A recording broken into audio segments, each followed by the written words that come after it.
예수께서 그의 12제자를 부르사 더러운 귀신을 쫓아내며 모든 병과 모든 약한 것을 고치는 권능을 주시니라. 12사도의 이름은 이러하니 베드로라 하는 시몬을 비롯하여 그의 형제 안드레와 세베대의 아들 야고보와 그의 형제 요한, 빌립과 바돌로메, 도마와 세리마테, 알페오의 아들 야고보와 다데오, 가나나인 시몬 및 가룟 유다 곧 예수를 판 자라. 예수께서 이 12를 내보내시며 명하여 이르시되 이방인의 길로도 가지 말고 사마리아인의 고을에도 들어가지 말고 오히려 이스라엘 집에 잃어버린 양에게로 가라. 가면서 전파하여 말하되 천국이 가까이 왔다 하고 병든 자를 고치며 죽은 자를 살리며 나병 환자를 깨끗하게 하며 귀신을 쫓아내되 너희가 거저받았으니 거저주라.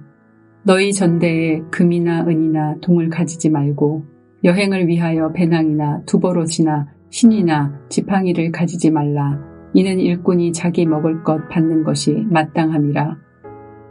어떤 성이나 마을에 들어가든지 그 중에 합당한 자를 찾아내어 너희가 떠나기까지 거기서 머물라. 또 그 집에 들어가면서 평안하기를 빌라. 그 집이 이에 합당하면 너희 빈 평안이 거기 임할 것이요 만일 합당하지 아니하면 그 평안이 너희에게 돌아올 것이니라. 누구든지 너희를 영접하지도 아니하고 너희 말을 듣지도 아니하거든 그 집이나 성에서 나가 너희 발의 먼지를 떨어버리라. 내가 진실로 너희에게 이르노니 심판날에 소돔과 고모라 땅이 그 성보다 견디기 쉬우리라.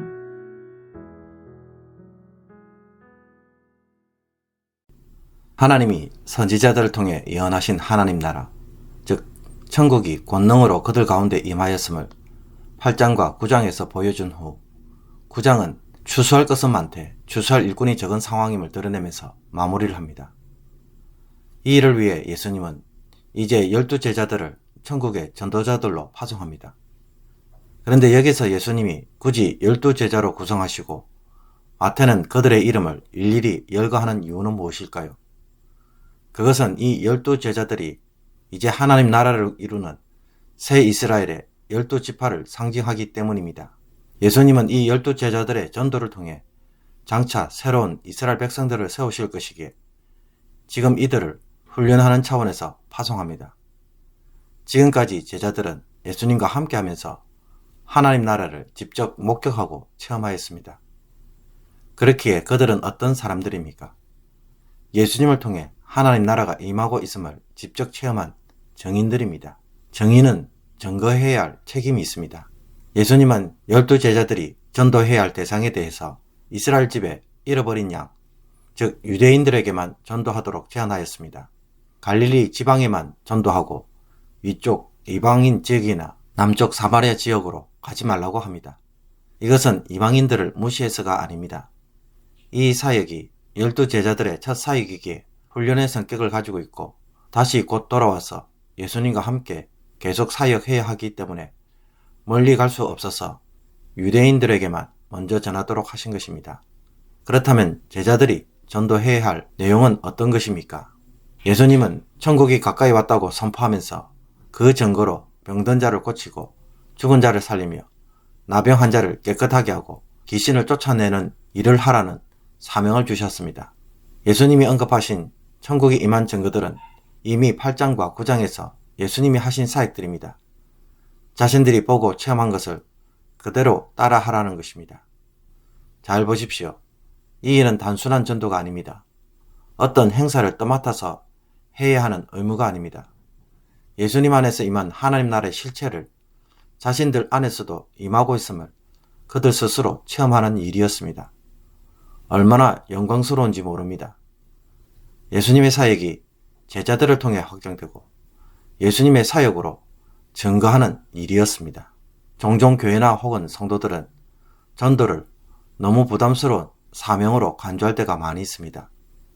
사실 낯선 사람들에게 복음에 대적하고 거부 반응을 보이는 사람들에게 찾아가서 복음을 전한다는 것은 결코 쉬운 일은 아닙니다. 그럼에도 불구하고 예수님이 제자들로 하여금 맡기시는 전도는 어떤 것입니까? 교회만이 가지고 있는 유일한 천국 열쇠로서 천국을 열고 닫는 권세를 소유하고 있습니다. 그리고 이 전도를 통해 예수님 안에 임한 하나님 나라의 능력을 성도 자신이 직접 체험하는 길입니다. 이것은 우리에게 엄청난 도전입니다. 하나님 나라의 실체를 나를 통해 세상에 드러내고 도전하고 경험하도록 부르심을 받았다는 것만큼 영광스러운 일은 없습니다.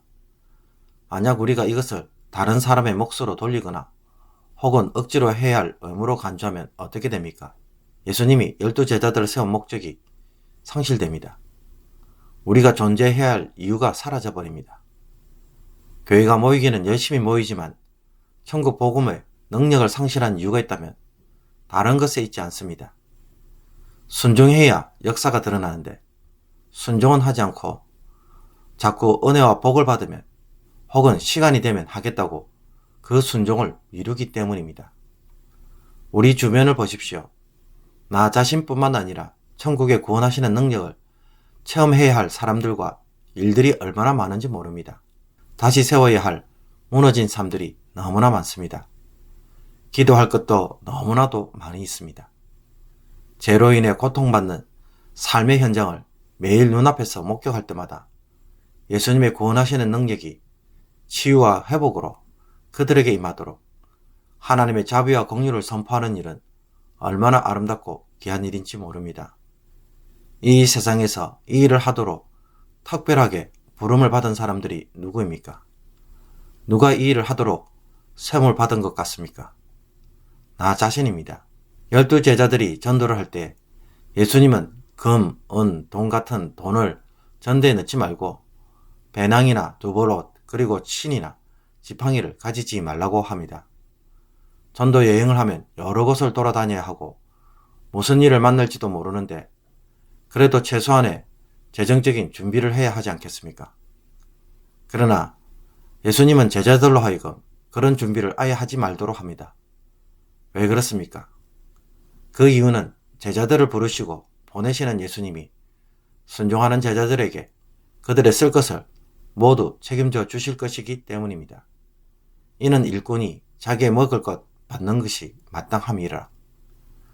종종 우리는 교회 봉사나 사역을 할 때 자신의 시간이나 혹은 물질을 들이면서 해야 하기에 나의 희생 위에 이 모든 일들이 이루어지는 것처럼 생각합니다. 또 이런 희생을 최소화하기 위해 시간적 여유가 있을 때, 한가할 때 주의 일을 하겠다는 생각을 하며 감당할 수 있을 정도의 헌신을 하려고 합니다. 그러나 이것은 우리의 착각입니다. 주님은 자신의 사역을 위해 헌신하는 자들에게 반드시 무엇을 줍니까? 급여를 줍니다. 주님은 공짜로 사용하시지 않습니다. 우리도 주님으로부터 돈을 받고 일하기에 어떻게 주의 일을 해야 하겠습니까? 시간을 내어 최선을 다해 봉사해야 합니다. 성막에서 섬기는 레위인들이나 제사장들을 보십시오. 그들이 생계를 위해 일도 못하고 성막에서만 봉사할 때 하나님은 그들의 수고에 대하여 어떻게 하십니까? 그들이 섬기는 그 일로 인해 그 분깃을 반드시 받도록 챙겨주십니다. 재물의 일부를 통해 11조를 통해 레위인들이 살아갈 수 있도록 하나님이 직접 챙겨주십니다. 그러므로 엄밀하게 말해 우리가 주를 위해 희생하는 것은 아무것도 없습니다. 주님은 주님의 이름으로 섬기는 일들에 대해 그 필요한 것과 쓸 것을 챙겨주시고 보호해 주시는 분이심을 반드시 기억할 필요가 있습니다. 그리고 주님이 제자들에게 이와 같은 것을 요구하는 이유 중에 또 다른 하나는 제자들이 주님만 전적으로 의지하도록 하기 위함입니다. 그 어떤 여유분이 없기 때문에 매 순간 주님의 도우심이 아니면 제자는 살아갈 수가 없습니다. 제자의 유일한 공급처는 주님뿐입니다. 그러므로 주님에 대한 이런 의지와 의탁이 무엇을 가져옵니까? 하나님의 전적인 돌보심을 체험하게 하고 그 어떤 상황에서도 하나님이 도우신다는 것을 체험함으로 모든 상황에서 더 이상 두려워하지 않는 담대한 제자를 또한 만들어냅니다. 먹고 사는 일에 매여 사명을 포기하는 일이 없도록 하게 하시는 것입니다. 재정적인 염려 때문에 주의 일을 버리고 세상으로 가는 일을 하지 않도록 하시는 것입니다.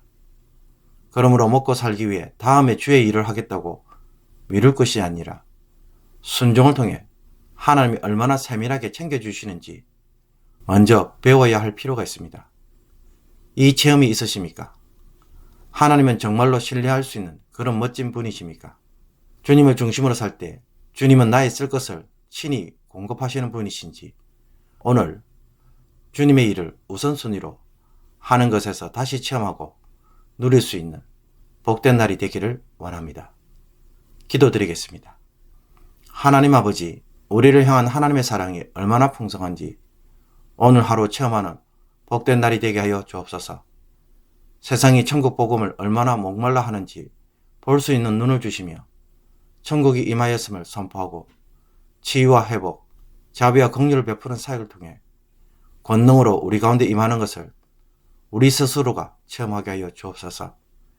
이 일을 다른 어떤 것보다 우선순위로 행할 때도 우리의 모든 쓸 것을 챙겨주시며 자기 백성을 보호하시고 어디를 가든지 지켜주시는 은혜로 인해 오늘도 세상을 두려워하지 않는 담대한 믿음의 사람이 되게 하여 주옵소서.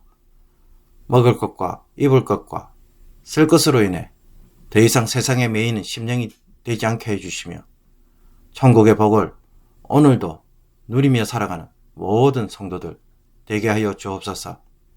예수 그리스도의 이름으로 기도하옵나이다. 아멘.